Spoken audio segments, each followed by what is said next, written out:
almost like the Flashpoint, where it starts, one of the key matrix lines that will help shatter this status centralized system. Hello, hello. You have found Flashpoint Radio. Thank you for joining me. I am your host, Jay-Z, and I am coming to you on Monday, April 2nd, 2012. Thank you again for tuning in. I'm getting more subscribers and more comments. I enjoy it. Please bring the feedback to me. Let me have it. I need to know what you like and what you don't like if I'm going to grow and progress. I entered the Infowars.com reporter contest with my March 30th edition. I renamed it and reposted as Infowars contest submission. Please rewatch it and like it on YouTube and share it with your friends. See if we can't get some buzz about Flashpoint Radio. I hope everyone had a good weekend. I had a great service at Palm Sunday service, and I'm looking forward greatly to Holy Week service leading up to Easter. If you haven't been to church in a while, this week is probably the perfect week to head back. You never know. Things might have changed since the last time you were there. You may be in a different place, and it may touch you in a different way. Give it a try. It may do you good, and I don't think it can really do you bad. We are going to start this evening where most people should start their information gathering trek with Infowars.com. Kurt Nimmo is our author for the article we're going to be quoting. You can find links to all the articles that I reference on Flashpoint Radio in the description below, so please do your own research. I repeat, do not take my word for it. You do not know me, and if you do know me, do not take my word for it because you know me. So thank you.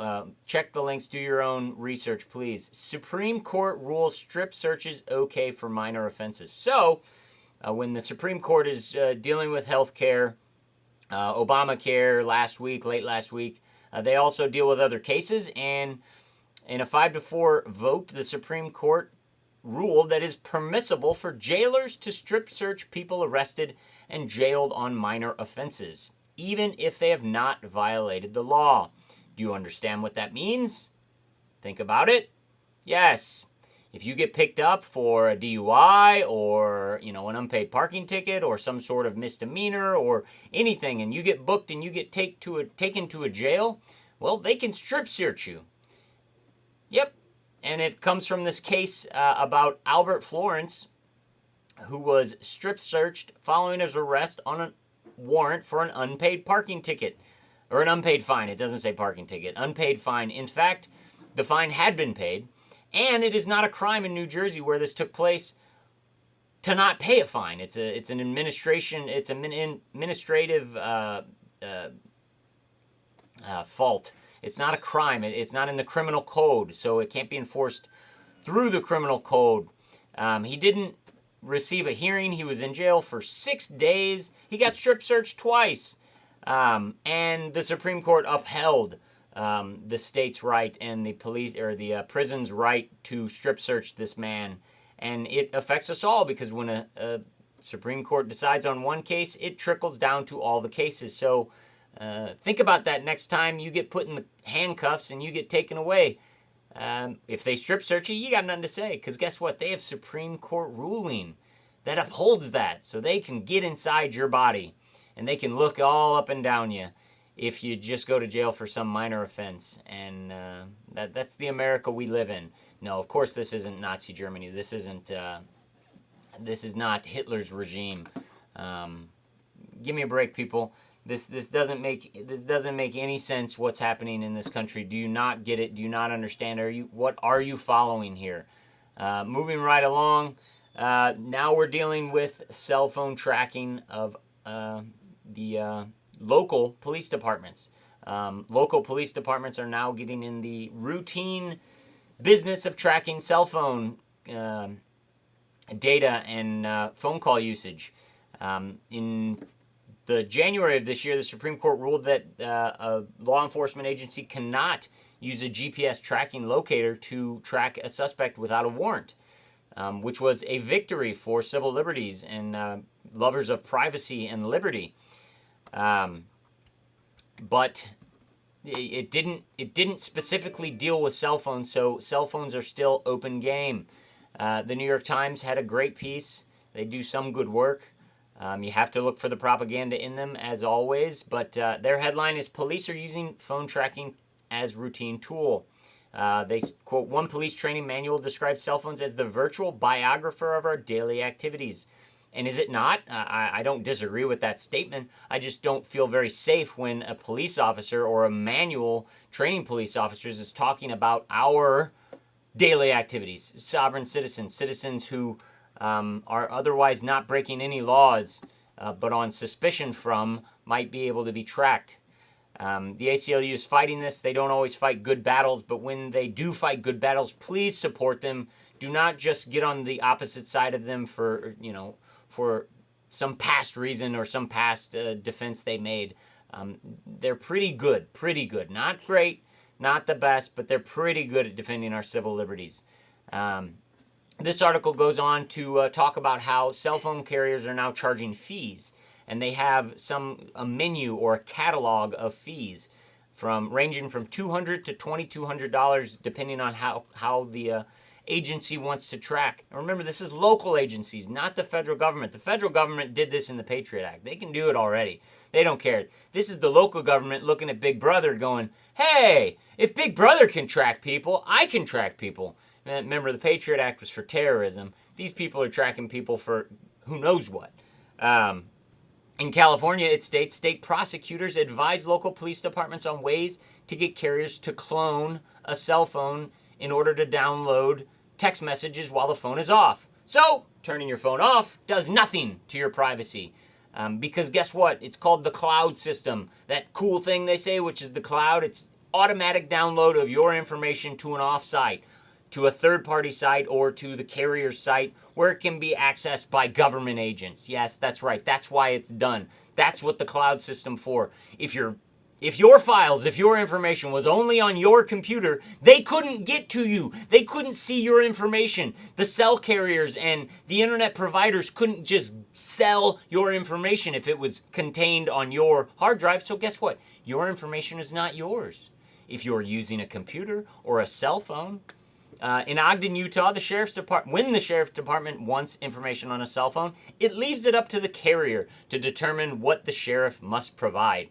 Quote, "Some companies ask that when we have time to do so, we obtain court approval for the tracking request." Oh, thank you, cell phone carriers. Oh, thank you, private corporations, for asking them to use the Constitution and follow the Constitution when it comes to citizens' personal information.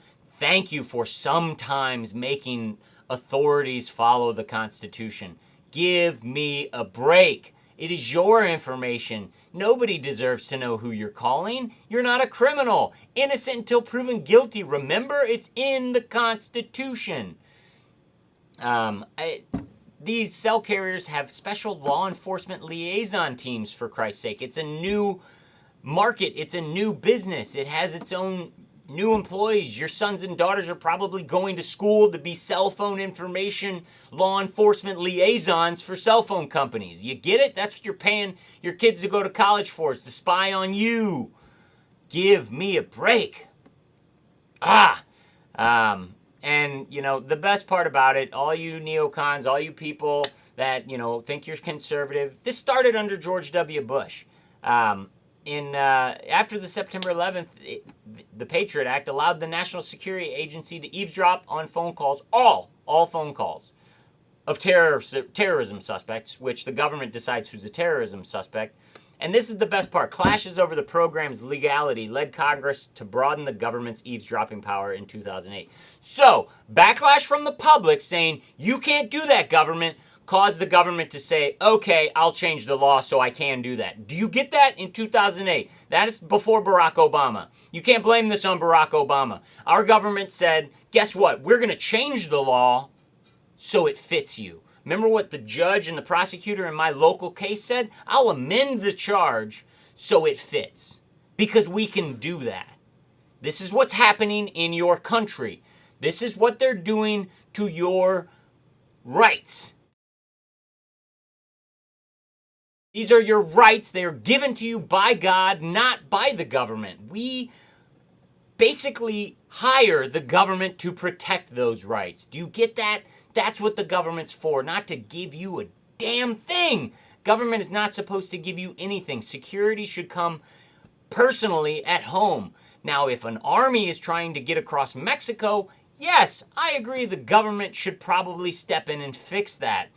If a private militia in Texas can't do the job, and I happen to think there's probably enough guns and people that know how to use them in Texas to keep an invading army out of Texas from Mexico. But this is what our government does. It writes rules to protect themselves from us, and it leaves us out of every argument. We are simply an afterthought when it comes to bills that are passed, Supreme Court rulings. We are simply afterthoughts. The government doesn't care about you. And once people work for the government, they are the government. And once you tell them, you put them on notice and you say, you're complicit in all of this tyranny. And you must make a decision. You must make a decision if you work for your local municipality or your state government or your federal government, or your company gets business from the federal government, or you get your paycheck directly from the federal government. You have to look yourself in the mirror and say, do I really want to do this to my fellow citizen? Do I really want to take people's rights away or be some part, some pawn, some gear in a machine that will take the freedoms and liberties of citizens of this country away? Do I want to be a part of that? You're going to have to make a choice, because one day they're going to come for someone in your family. It might not be you, because you might be the one that tells on your uncle. And they may say, hey, your uncle's not going to get in trouble. Just let us know what he's doing. Let us know where his guns are. And you're going to be like, okay, he's not going to get in trouble. They're just going to take his guns. And then you see your uncle get dragged away and put into a black van. What are you going to do then? Do you get it? They will lie to you. The government makes its money lying. That's what it does. Why do you think all politicians lie? Because they want to get in government, and it is a prerequisite, and you have to do it good to be a politician. That's why I can't be a politician, because I can't lie. Lying sucks. It really weighs on me personally, and it should weigh on everyone. But when you lie to yourself, it makes it much easier to lie to everyone else. So you have to stop lying to yourself, and you have to start recognizing evil and waking up to reality, or we're never going to get out of this, people. The government is coming for your rights. They're coming for your Bill of Rights, those things that our founders fought and died for. They died to simply put in paper that God gives us these rights. And damn it, I'm not going to let some government just come in and pass a law. You can't pass a law to take my rights away, because the Constitution created you. And without the Constitution, you aren't a republic. You're not even a democracy, but we're not a democracy, but you're not a republic, and you are an illegal government, and you deserve to be disbanded and pronounced null. And I pronounce this government null and void. You no longer exist. You are no longer the ruler of these people. These people follow the Constitution. These citizens of this country that live on this land follow the Constitution, and you cannot just change it, because we don't want you to. And all the polls show it. And it will eventually come to a head. And we want to do this peacefully. Please, people that work in government, wake up. This is not simply stupid people doing stupid things. This is a tyrannical, evil form of control that is being built to take our rights and yours. If you think you're going to get away from this without a scratch, you're so greatly mistaken, and I will pray for you. I will pray for you. I know where my life leads after this life is over. Do you? Do you? Because guess what? The government doesn't decide whether or not you live forever. The government isn't going to judge you after this life. It's not going to be some judge with a gavel. It's going to be something else, and he's going to be judging on a different set of rules. Do you know what those rules are? Our government doesn't care about those rules. Do you get that? They're not playing by the same rules. They will never play by the same rules. That's it. Jay-Z signing off, saying God bless. Follow me on Twitter. Follow me on Facebook. Vote for me on InfoWars. Pray for me. I'll pray for you. God bless. Keep your eyes to the sky. Dream with the feathers of angels stuck beneath your head. No regulator.